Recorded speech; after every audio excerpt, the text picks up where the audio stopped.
Hello again. You want a real scary thought? Go back to 2008. Now, can you imagine if the Maverick actually won? I mean, what that really says is we don't have people to really choose from. McCain's a warmonger. I mean, that's what he is. Just listen to him. He constantly beats the drums of war. If he would have ended up in the White House, I don't think it could be a whole lot worse than what Obama's done to this country, but it sure wouldn't be a whole lot better either.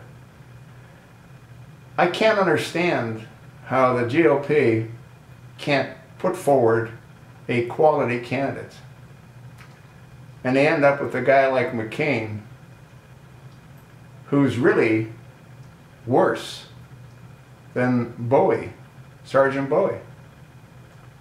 Yeah, the reason that he's really worse is I don't believe Sergeant Bowie made any propaganda videos. McCain supposedly has made over 30 of them. Weren't videos, they didn't have that kind of equipment back then. 8mm movies, I believe.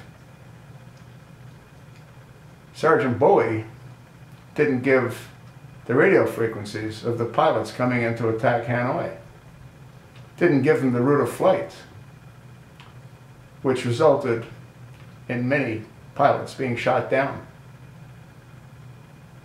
to the point that the bombings were stopped on Hanoi, thanks to the information that McCain provided to the enemies of America, the Viet Cong. It's really scary.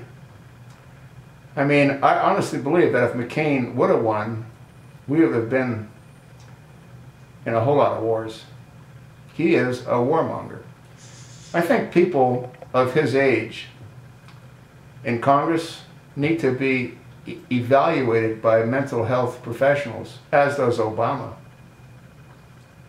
These people, I believe, aren't mentally sound. There's a number of them. Nancy Pelosi is one of them. I don't even know if Dianne Feinstein's mentally sound. Maxine Waters. The list goes on and on, not only on the Democrat side, on the Republican side as well. People that are 75, 80 years old, a lot of them, the cheese sort of slid off the cracker. And these people are in incredibly powerful positions. You think that maybe if they weren't as weak-minded as many obviously are, that this madness would have stopped a long time ago? You think maybe someone would have said, hey, prove you're eligible to be in the Oval Office. We've never had a situation where we have someone that we know nothing about that is in a position that he's in. I'm referring to Barack Hussein Obama. But this wasn't about Obama. What this is really about is the American people need to take a hard look at their congressional representatives. You know, when you reach a certain age, they examine your eyes so you can continue driving. And I'm sure they also look for certain telltale signs as to your ability to continue driving. When you reach 75, they do that again. Why do we allow people that are 80 years old, 78 years old, 76 years old to forge the direction of this country by creating laws when they're obviously not capable mentally to be in those roles? I'm just asking. There's a reason that they have old folks' homes. Dementia sets in to some unfortunate people. Alzheimer's sets in to some unfortunate people. And some of these, you can just watch the way they talk.